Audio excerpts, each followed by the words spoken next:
చేతిరాత ఒక చేత్తో రాయడం, ఒక చేత్తోనే రాయాలి యాక్చువల్గా అయితే. కుడి చేతి వాటం వాళ్ళు కుడి చేత్తో, ఎడం చేతి వాటం వాళ్ళు ఎడం చేత్తో రాస్తారు. కానీ ప్రపంచ జనాభాలో మనం లెక్క వేసి చూస్తే సుమారుగా 8 నుంచి 10% మంది ఎడమ చేతి వాటం వాళ్ళు ఉంటారు అని తేలింది. దురదృష్టవశాత్తు ఈ మధ్య కాలంలో ఒక 10-20 సంవత్సరాల క్రితం నుంచి చాలామందికి అవగాహన లేక ఎడమ చేత్తో రాయడం మొదలుపెట్టిన పిల్లల్ని బలవంతంగా తల్లిదండ్రులు లేదా తాతలు అమ్మమ్మలు నానమ్మలు బలవంతంగా కుడి చేతి వాటానికి మారుస్తున్నారు. అలా మార్చడం తప్పు కాదు, నేరం.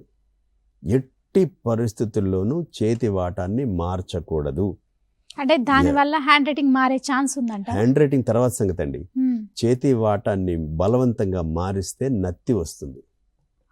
నత్తి వచ్చే పిల్లల్ని మీరు 99% గమనిస్తే వాళ్ళకి తెలియక పేరెంట్సో గ్రాండ్ పేరెంట్సో చేతి వాటాన్ని మార్చి ఉంటారు.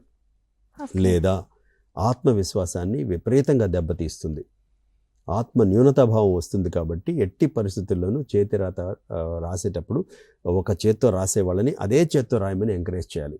2 ఏళ్లప్పుడో 2.5 ఏళ్లప్పుడో వాళ్ళు ఎక్కువగా పెన్సిల్ని లేదా మార్కర్ని లేదా ఒక చాక్ పీస్ని పట్టుకుని ఒక శుద్ధ ముక్క పట్టుకుని రాయడం మొదలు పెడతారు. రాయడం మొదలుపెట్టినప్పుడు ఏదైనా వస్తువు తీసుకుంటున్నప్పుడు, వస్తువు ఇచ్చినప్పుడు ఎక్కువగా ఏ చేతిని వాడుతున్నారో పెద్దవాళ్ళు గమనించాలి.